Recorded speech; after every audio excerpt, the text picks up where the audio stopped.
Jaylen Gilchrist drastically changes Maryland football's future.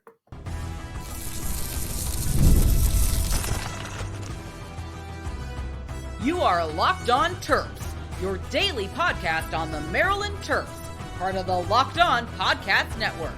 Your team every day. What's up, everyone? I'm Tre Moore, host of Locked On Terps, part of the Locked On Podcast Network, your team every day. So thank you for making us part of your day. And today's episode is brought to you by FanDuel. Make every moment more. As the playoffs wind down, the sports stop sporting like we want them to. But this summer, FanDuel is hooking up all customers with a boost or bonus bet daily. That's right. There's something for everyone every day, all summer long. And with football season coming up, make sure you visit FanDuel.com to get started. Jaylen Gilchrist drastically changes the Maryland 2025 class and drastically changes the future of the Maryland football program. I think that landing this kid, Jaylen Gilchrist, was absolutely huge. And I can't overstate, I really do believe that the future of Maryland football is in better spot now, and I think Jaylen Gilchrist really changes the future of Maryland football. We don't normally land guys like this. We just don't. If you go back over our last 3, 4, 5, 6, 7, 8, 9, 10 recruiting classes, there's very few guys that would be ranked ahead of Jaylen Gilchrist. We don't normally get this caliber of player. We just don't. We're not there as a program. We haven't been there in terms of recruiting. And it's not a bad thing. It's just what it is in college football. A guy like this that's a top 100 player in the nation, a top offensive lineman, rated as the third inside offensive lineman in terms of he's a top player in the state of Virginia, a top 100 player, a top offensive lineman. Those guys don't grow on trees. And those guys aren't usually going to go to Maryland. That's just the way it is. It hasn't been like that. It hasn't happened a ton. Sure, we've landed a couple guys here or there that are really good players, but I don't know the last time we landed an offensive lineman recruit like this. I don't know the last time we've landed a guy like this. They'll usually go to a Georgia or an Alabama, or maybe they'll go to Ohio State, or maybe they'll go to a Texas, or they'll go to one of the blue bloods. That's just the way it is. When you get a top 100, specifically an offensive lineman, they normally don't end up going to kind of your middle-ish Big Ten types of schools. They just don't. And so for Maryland football to land Jaylen Gilchrist, I think it drastically changes the future of what we can become up front in terms of the domino effect. And let me just talk about first what I mean by what we can become up front.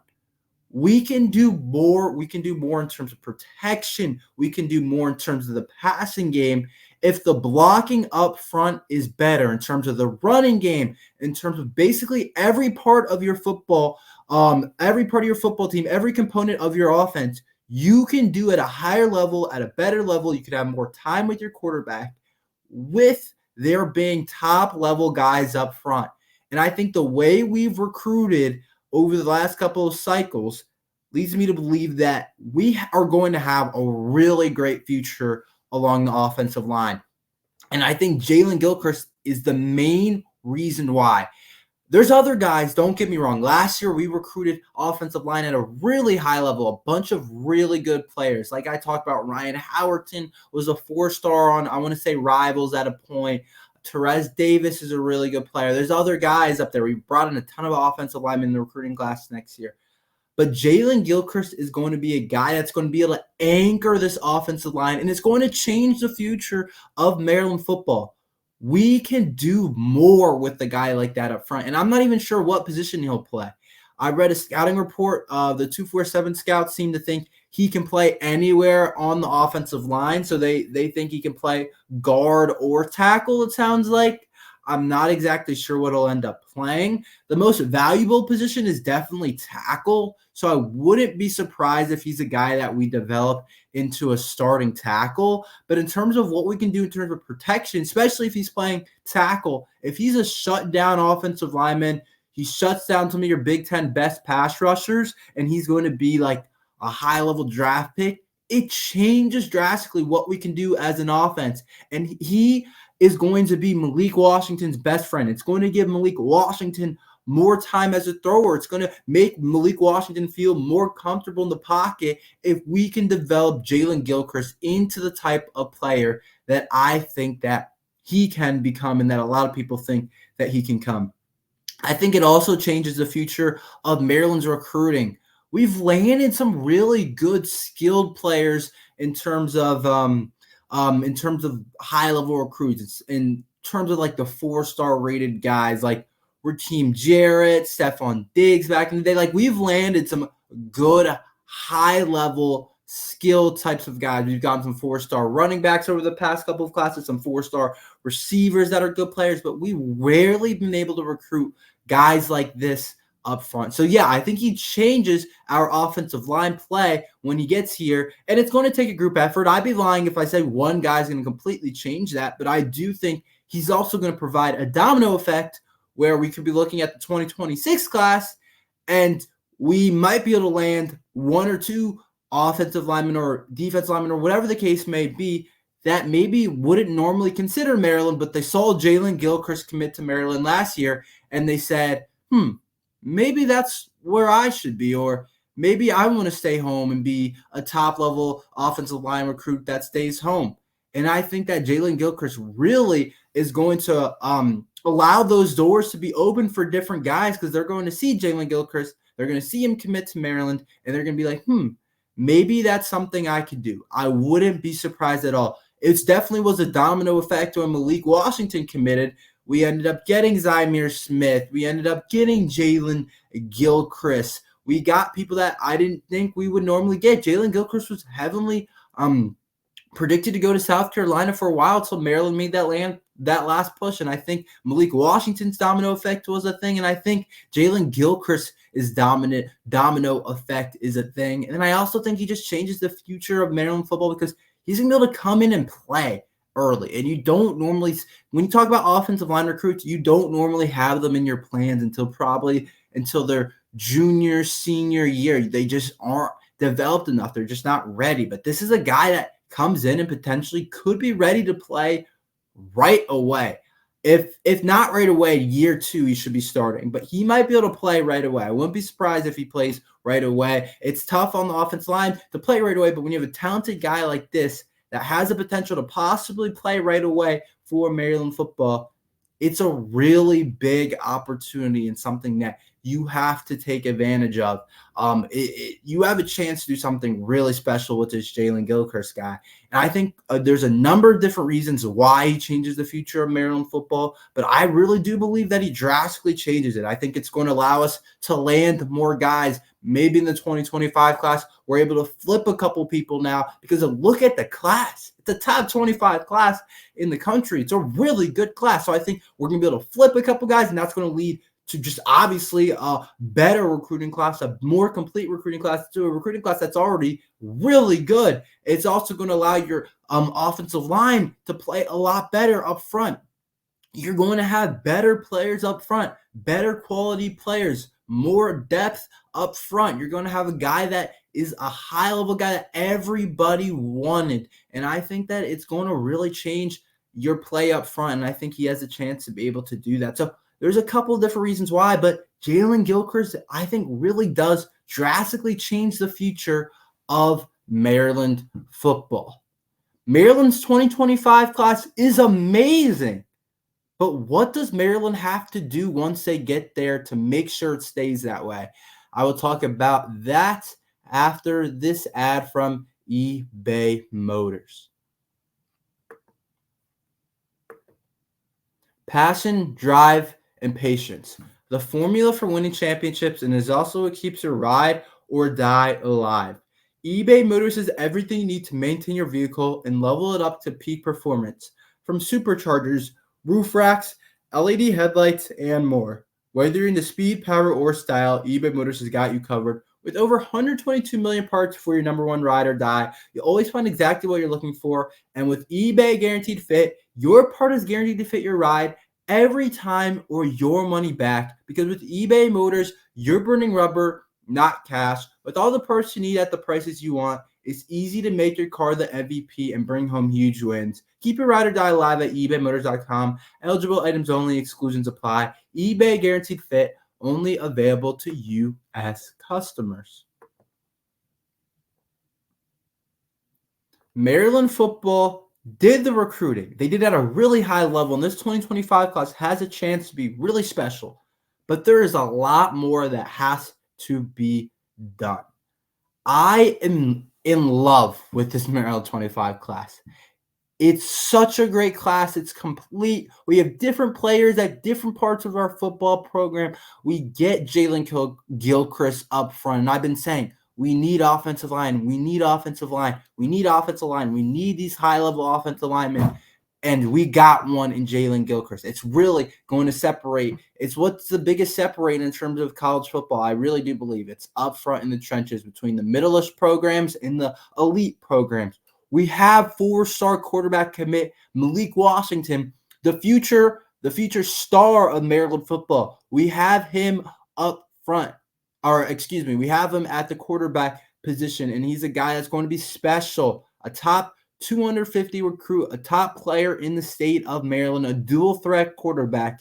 And Coach Loxley finally gets his high-level quarterback recruit. I guess you would consider Talia that. So I don't want to say finally, but he gets another high-level quarterback recruit to work with. We have four-star Zymeer Smith, who we flipped from Bama, who I think is going to be he's one of the most explosive players in the 2025 class.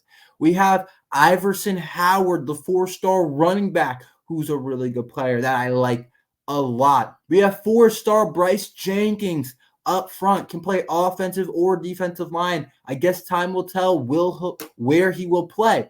So we have a bunch of really high-level four-star recruits. We have some on the offensive, defensive line. We have Zymeer Smith, who can play just about anywhere in the running back, corner, wherever we want to play him. We have a running back in Iverson Howard. We have a quarterback in Malik Washington. But it's not done. We have a lot of really good players in this 2025 class. But Maryland's gotten high-level players before, and it doesn't always end the way that we want them to. And some people have said this. Maryland has been able to land a couple guys that have been top-level players, but they haven't been able to keep some of them or haven't been able to maybe develop some of them to their best ability. I go towards more they haven't been able to keep some of them, but when you look at it, it's really true. Look at some of the guys, the top-level guys that Maryland recruiting brought in the last couple of years. There's a couple of names that stand out to me. One, Chop Robinson. He was a 5-star for a little bit on, depending on where you looked, he was like right on that edge of like 5 or 4-star recruits. He, defensive end, a lot of you guys know Chop, went to Maryland, committed to Maryland, was a huge get for Coach Loxley. Pass rusher, you need those types of guys. He had a chance to be a really good player for Maryland football, but he transferred to Penn State after a year at Maryland. Was I surprised? Not really, no, because Maryland has trouble keeping some of these top recruits. And then Chop Robinson goes off and gets drafted in the first round of the NFL draft last year. And that's a guy that you're looking at and you're saying, oh, he could have helped our offense a lot. And then who else? Who just left our team last year after having a couple really good years for Maryland football, being one of the better freshman players in the Big Ten, had a decent sophomore season, nothing amazing. Jaysean Barham, 4-star recruit, really high-level recruit at the linebacker spot that Maryland recruited, is now off going to play really high-level football at Michigan. And he gave us 2 years of service and really high-level service and played at a high level for Maryland football. And now a lot of people think he's a guy that could go in the first 2-3 rounds of the NFL draft, which I think is interesting. It's when you just transfer to Michigan, I guess you just get more, you just get solidified more. I don't know, but he was a 4-star high-level DMV recruit, and talk about Jaylen Gilchrist choosing Maryland over South Carolina. Barham did a similar thing, and he left to Michigan last year. And junior year, Jayson Barham, we would have liked to have a lot, but we won't end up having him. And so my thing is, I'm looking at the Maryland 2025 class, and I love the class. I think it's special. Right players in the right spots. Plus, you still have a chance to add a couple more players. But it means very little. It means very little if you cannot keep these guys. And so I'm looking at this class, and the transfer portal is a huge thing right now. And everybody knows that in college football, it's impossible to keep everybody on your roster. It's just not going to happen. If you have a high-level guy that's not playing right away, and even if you have a mediocre recruit that's not playing right away, a lot of people are going to look to transfer because you can just do it so easily nowadays, it feels like. And so realistically, are we going to keep everybody in the 2025 class? No. But I really want us to keep most, if not all, of the top kids.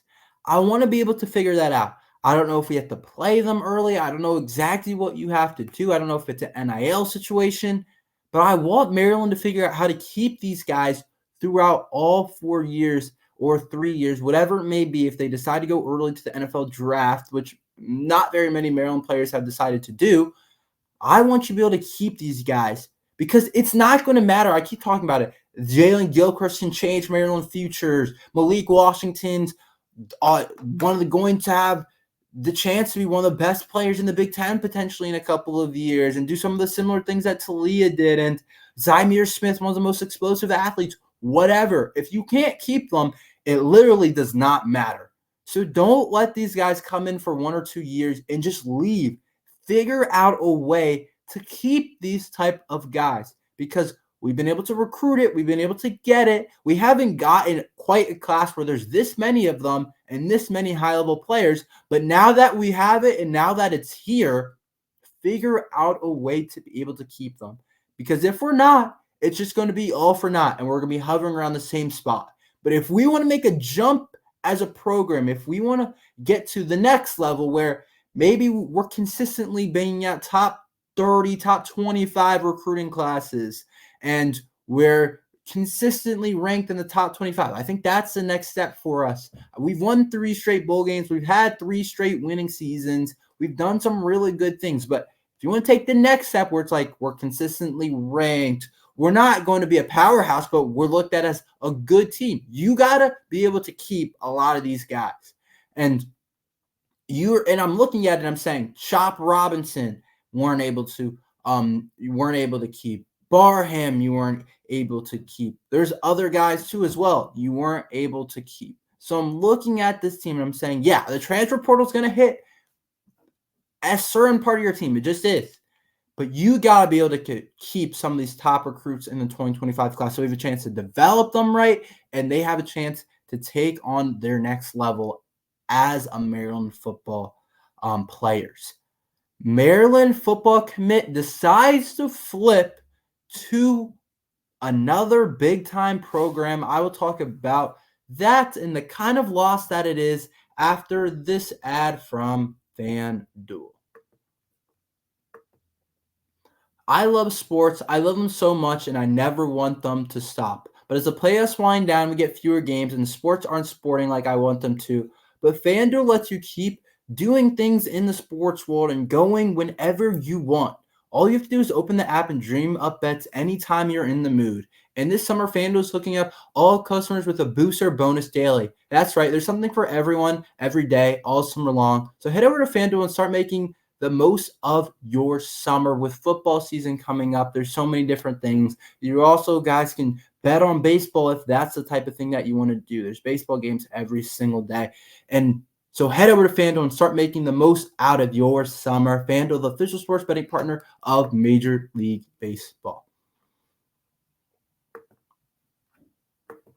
So a Maryland football commit just flipped to Miami, and I think it actually hurts more than I originally thought. So Dante Simpson, who was originally committed to Maryland just decided to flip to the Miami Hurricanes.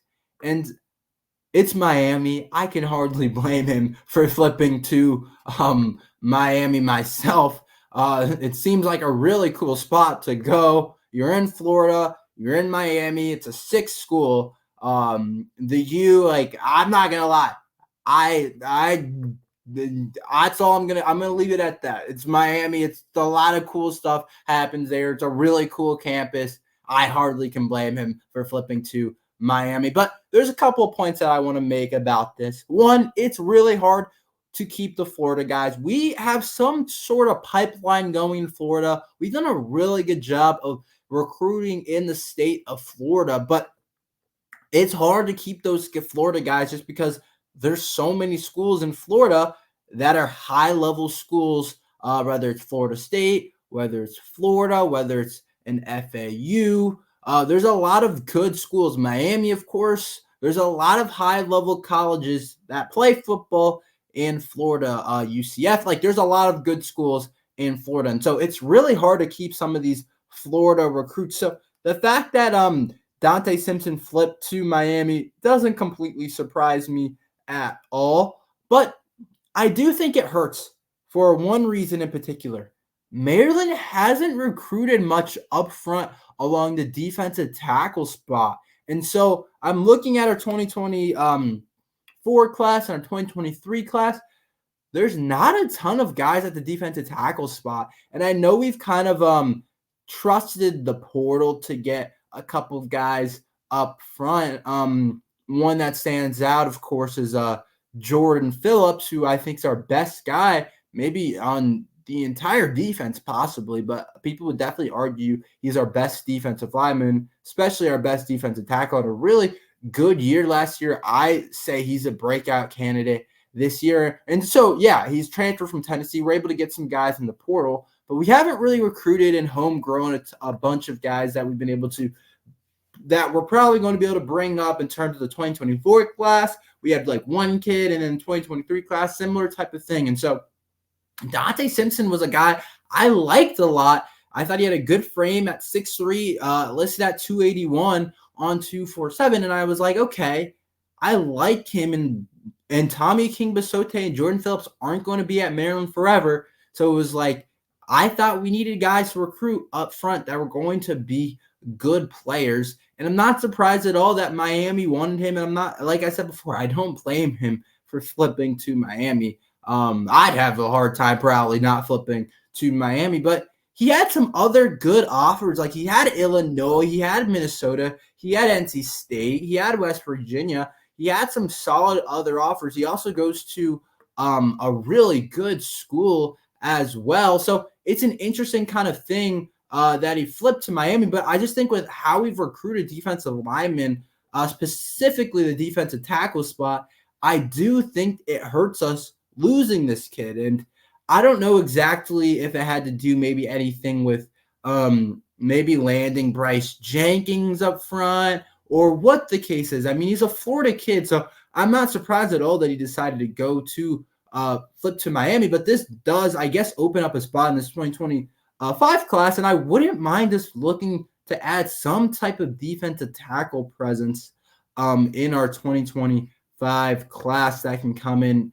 And maybe we can develop and play. Those high-level types of guys are all probably gone and are committed elsewhere. But if you can find a gem in terms of defensive line, like I don't want to bring in another like receiver or another like corner. Like I don't want to like we have a lot of those types of guys. I want to bring in some guys up front. Like I talked about, this is why part of why I said Bryce Jenkins and Jaylen Gilchrist were so big in terms of commitments, because we haven't recruited up front those types of high-level types of players. So I want to bring in some defensive tackle that can play in the Big Ten, that can potentially look to play in a couple of years, that we can develop to replace Simpson, because I do think that losing him does hurt. He's playing at a top-level school in the Madonna Prep School.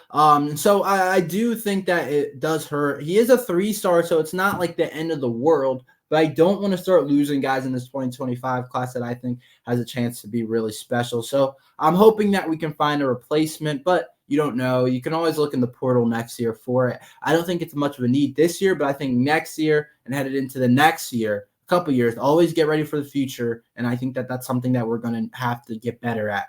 That's all we have for today. Thank you for listening to Locked On Terps. Make sure you like and subscribe. We're here every day talking Maryland football and basketball. So thank you for listening to Locked On Terps.